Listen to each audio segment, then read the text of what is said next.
Welcome everybody. This is a new type of an episode of the Mid-Game Madness.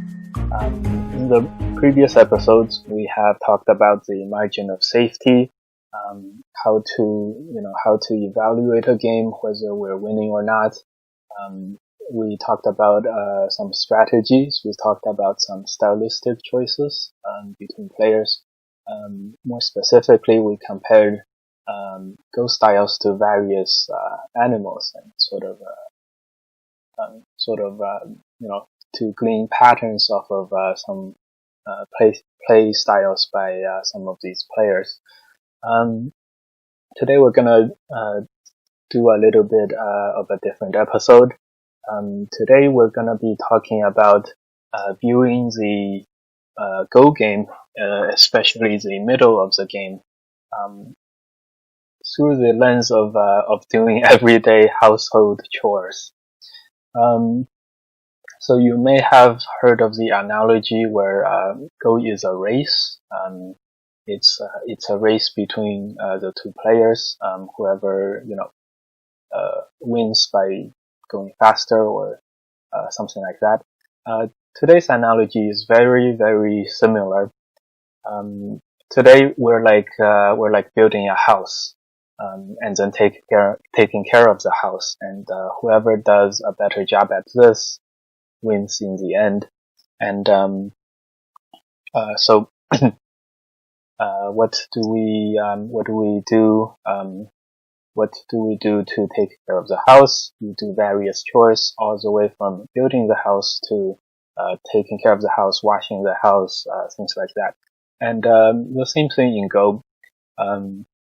You build a framework of territory, and then you solidify the territory, and then you make your points a little bit bigger, and then in the end game you solidify everything, and then you can sort of calculate your square footage of your territory. Anyway, so the way to proceed is, one, you have to know your chores. And then two, you have to execute and do these chores. Now, some of these chores are interesting, like attacking something, surrounding something, making some good exchanges. Some of it is relatively boring and tedious, like I have to fix a cutting point, I have to connect two groups, I have to make two eyes, and so on and so forth. Making two eyes is some of the most tedious things that you can do in Go. Because you only surround two points if you make two eyes. Anyway, so we are looking at this game through the lens of racing to do as many chores as possible. The player who does the most usually wins. And importantly here, in the strategic sense, if you are ever to play someone slightly stronger than you, if someone is way stronger, we may not have a chance to win, but if someone is slightly stronger or stronger at each aspect of the game, like attacking, defending, taking territories, calculating, things like that, you can still win the game through superior strategy by being more diligent at doing chores, these tedious things, than your opponent. So, I hope you guys enjoy this episode's content. Anyway, more specifically, we're going to be looking at a professional game that was played on Fox. Not a tournament game, so a very fast, most likely 15 seconds per move game. Now, and in such a quick game, you can really see how the players are prioritizing the strategic plannings, the calculations, and so on. So this way, through this sort of metaphor or this lens that we're studying the game, hopefully through this you guys can sort of see how the game is played at the highest levels, and you can understand some of these pro games, and especially the motivations behind many of their moves. If you look at it through this sort of a lens. Okay, so I will take you guys through this game as an example of how to apply this sort of chore doing thinking to your games. Okay, this game is on Fox. I'm pretty sure white is Ke. Black, I'm not sure who it is, but it's a female professional player from Korea. By the way, on Fox, whenever they have a pink P sign or a pink crown sign, it's a female professional. And this is a crown, which means it's a world champion. So probably Beijing, probably the number one women's player in the world.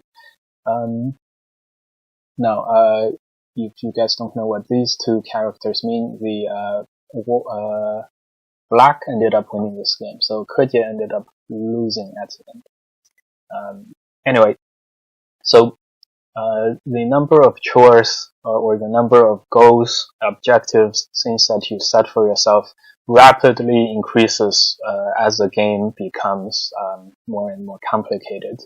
So you can start, many people talk about having an opening plan, a plan for an opening. Like I'm gonna do the something opening, something opening.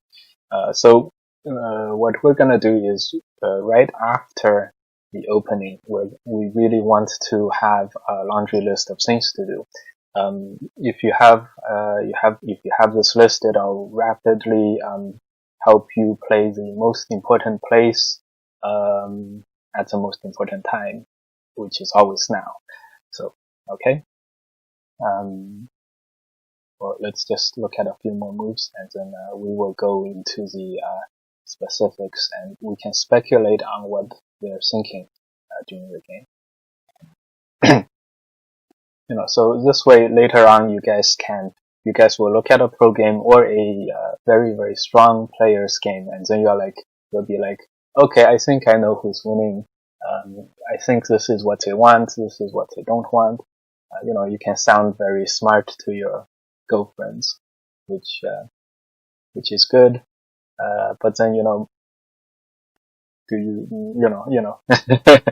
we're all sort of nerdy here, so anyway. Okay, let's start at this point. So you can see white has gotten very solid territory here, here, here. So some things that are not on white's laundry list of things to do is probably expanding the top left corner, or making the top group stronger, or making a big moyo anywhere on the board. There's really you can't really see anything, right? So with this said, the bottom group looks a little bit weak. There's two cutting points. If black plays here, for example, white will need to respond somehow. If black presses here, white will also need to respond. So a move on the bottom could be one of the things that he wants to do. Of course, invading the right side here, for example, very big, destroys a lot of black's potential. So that's probably a little bit higher on the list than this one, and therefore we think white will probably play this move, right? On the other hand, from black's perspective, black doesn't have too much solid territory. What he does have is some potential here and a lot of potential on the side. His corner is a very big enclosure, which means he's looking for a lot of development. It's not very solid. So, protecting the corner with a move like here, for example, or here is probably not what black wants to do. Because he also has this stone under Atari. A move here is also not as important. So black is probably going to be looking towards an extension pincer move here, probably expand a very big moyo.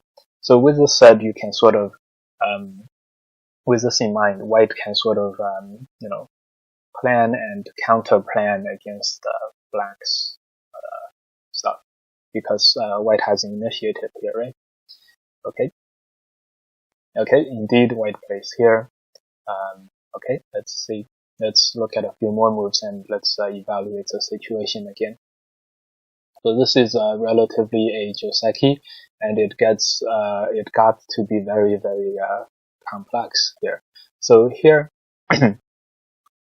here white tenuki'd, white played here on the bottom. Now, the situation on the right side is, we're not sure if white can live. He can probably play this move, Atari, and make an eye and make two eyes, but he, maybe it's doable, maybe it's not. In any case, white tenuki is here because, with this turn, white is, giving up sort of the right side. It's not completely dead, but, if it's not worth it to live, then, then he doesn't want to play there. So another move here is very big. Another move on the bottom is very big. When white plays this move, black did not choose to confirm the kill. He chose to continue to attack on the bottom. And so he's sort of like prioritizing this above, sickness, safety, territory, things like that. And he probably will want to do that because if he plays a move here, for example, he has one big territory, but if white gets to extend on the bottom, white will have many big territories. He could feel that she could feel that she was going to be gotten behind in terms of the race to do more chores. In other words, she may have done one of the chores surrounding a territory on the right side extremely well, but white may have done three different, three different chores, and as a result, in this case, maybe two mediocre chores is better than one really good chore. Okay, so more fighting happens. Okay. Now white has more liberties on the right side, and he's gonna use the liberties to save this white group. Now, black did already destroy white's bottom potential territory, so that's another sort of objective crossed off on the list. So black, in this case, chose to take care of the right side. Now notice, basically, black has made 4 moves here on the bottom with 4 white moves, and so you can say that black, before going back and doing his chore of cooking, maybe he first did something that he felt was fun, which was destroying white's potential. So this way, it's very efficient for black, right? Okay, a few senteis, and white takes care of himself as well. So, so now it looks like white's group is a little bit stronger than black's group, yeah? But then remember, black did already destroy white's potential on the bottom. Okay. So right now, white is prioritizing making some territory. Okay, here's another good place to stop and evaluate the game in terms of these chores. So for one thing, let's do if we estimate the number of points, say this is 10, this is 20, 30, 40, 50, 55 points for black. White has 10, 20, 30, probably 40 points. So right now, black has a little bit more Chore territory, and neither player has a lot of potential territory that we can see on the board, right? So it's white's move, and so white really wants to surround a little bit more territory at black's expense. Not very easy to see where. So right now, white is probably going to be looking to attack the top, or attack the top and attack the bottom, in order to gain something. If he can capture 2 stones in center A, that's 10 points. He would catch up in territory that way. So now White has another thing that he has to worry about, which is the safety of this group. So the next White move here, which is protecting himself and aiming to attack the 2 black groups. So pretty reasonable. See, the Chore's analogy is already helping us understand pro moves. So now what does black do, right? If black plays a normal one-dimensional move, one Chore move to jump here, for example, it doesn't surround any territory, and White can still separate the black. White may peep here and get some more benefit from attacking the top. This is a big territory move. A peep here, another a peep and a block is some territory on the bottom. So while black has a territory lead, if she does these choices just a little bit slow, White can catch up very, very fast. So here black decides to defend by attacking, which is highly recommended, and right now the game is very interesting. You can see that blacks has also destroyed some white potential territory on the bottom and got a few points of potential territory herself. So after black makes these cut and extend, we immediately feel the game tipping in black's favor a little bit. And so right now White can, if White simply runs this group out without putting any pressure on black, we know that black already has the territory lead. So White may want to do something else. If White can sacrifice the 3 but capture the top 4, that would be bigger. So White may attack the top first before running this out, or he will run this out while putting some pressure on the black.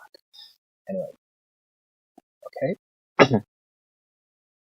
Okay, so note right now, given that we've done the analysis that we did earlier, black is not looking to capture this white group in the middle. Black is probably looking to attack and protect herself. Right? And remember, these are 15 seconds per move games, so it's really important to plan and then be decisive and be quick. Having relatively simple to execute plans. So there's a lot of chores to do, but if you can keep your opponent from doing any by through attacking, then you do not look to really spend too much resources on the potential kill, you can start doing your chores a little bit faster, right? Anyway, so White does not look to simply run away in this case.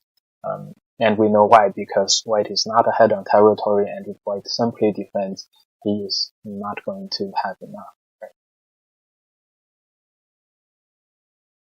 Okay, so okay. White gets a very strong connection, black gets a very strong connection, so both sides probably got, black probably got what she wanted, White probably wants a little bit more. Okay, this is some endgame. So you guys can see, it's a very, very effective way to sort of guess at the intentions of these top players. You just put yourself, you're trying to win the game, you have a various list of things that you want to accomplish, and then you have many, many constraints. It's very interesting, and it's a very, very easy thing to do.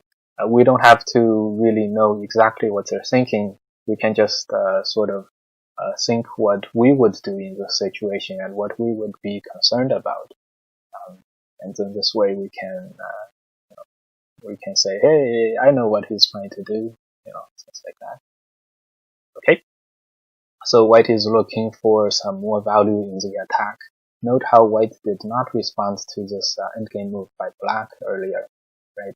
If white was winning, I'm sure he would have just responded, but okay.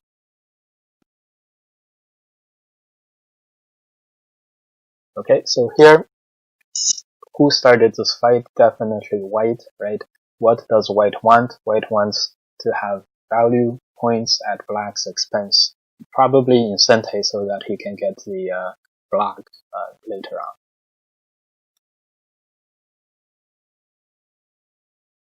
Okay. Okay, right now, so this is a code that's happening now.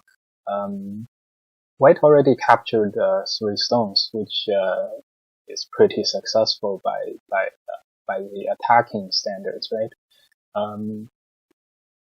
You know, white really wants to have Sente here and then block this, and then white. Remember, white was 15 points, about 15 points behind in terms of territory. Capturing 3 is 10 points, and if white gets Sente, he'll have about enough, right? Okay, so white does not. White Tanukis and gets the big endgame move. See if there's anything black can do here.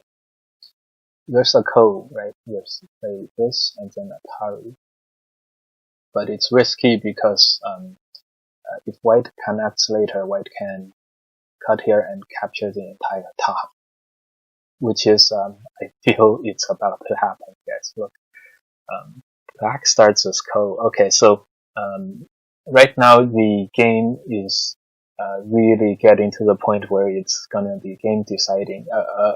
If you go, aggressively forward or slightly timid back, it could mean the difference between winning and losing. So here the number of chores become relatively few. Okay, black places ko. He starts a ko. White connects it. Well, white didn't connect yet. They're still fighting this ko. So black captures the right side, allowing white to connect, capturing the entire top, and then black captures the entire bottom for white. Pretty crazy. By the way, if we sometimes the pros are people too, right? So if we don't know which side is bigger, they probably don't know either. If we look now, it's probably 10, 20, 30, 40, 50, 60, 65 points for white. 10, 20, 30, 40, 50, 60, 65 points for black. So about the same. Now the territory, counting the territory is the easy part. We also have to keep in mind that, remember, white at first captured 3 stones. We said that was worth 10 points, but now it's only 6. White had some points here as well, probably more than black did. And so overall, black gained a little bit if the number of points captured in the exchange was the same. White did get this endgame move though, so so it's a pretty fair exchange. But suffice it to say, we probably think black's territory lead stands, and then we go ahead and count for the whole board, and we'll see that it's about right. Let's do a score estimate. Okay, the score estimate has white up half a point, but it is overestimating white's territory here, right here, and a little bit up top. So it's underestimating black's territory here. So black is probably a few points ahead. Okay, and then the endgame happens, and okay, let's do the game ends here by resignation. The score estimator now has black up 2.5. White is going to be connecting here, and black is gonna be blocking for 5 more points for black. 1, 2, 3, 4, 5, maybe 5 or 6 more points for black. This is overestimated, so maybe 3 points less. So black is winning by about 5 points. Anyway, so a big crazy exchange happened, but they were forced into it because white was looking for some way to claw back the territory lead that black had, and his way to do it was to attack black's weaknesses. However, because of this exchange, white did not end up actually gaining from the attack as a result, and so black ended up winning this game and keeping her territory lead. Note how black did not play it safe. She chose this ko and really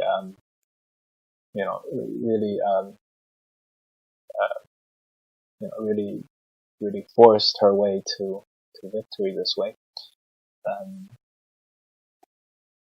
Okay, and so okay, I hope you guys enjoyed this idea of comparing a Go game to doing a list of chores. Some of them are more interesting than others. However, all chores are very important in helping one win the game at the end. Okay, I think we will leave it here, and some last words on these chore exercises. So it's important to know your objective, know what you want to do or what you have to do, and then it's another thing to accomplish these and execute what you want to accomplish with these chores. But it all starts from having this framework of this theoretical framework in mind. One of the things that many of my friends, beginners to relatively good players, ask is, how come in Go, if you're like 3 dans or 3 levels above another player, you're almost always winning these games? How come there's so few luck involved? And through the chore exercises, we can see the stronger players, they identify more of the chores. They have better objectives than these guys. And so even if a 2 dan kills something against a 5 dan in the early game, in a trick Joseki or something, the 5 dans usually will make up the difference by just the course of the game, and they're just more diligent at doing these chores, or more efficient at doing these chores. So get better at these. Don't be lazy, and I hope to see you guys on the Go battlefield online sometime. And good luck, and enjoy your games as always. Take care.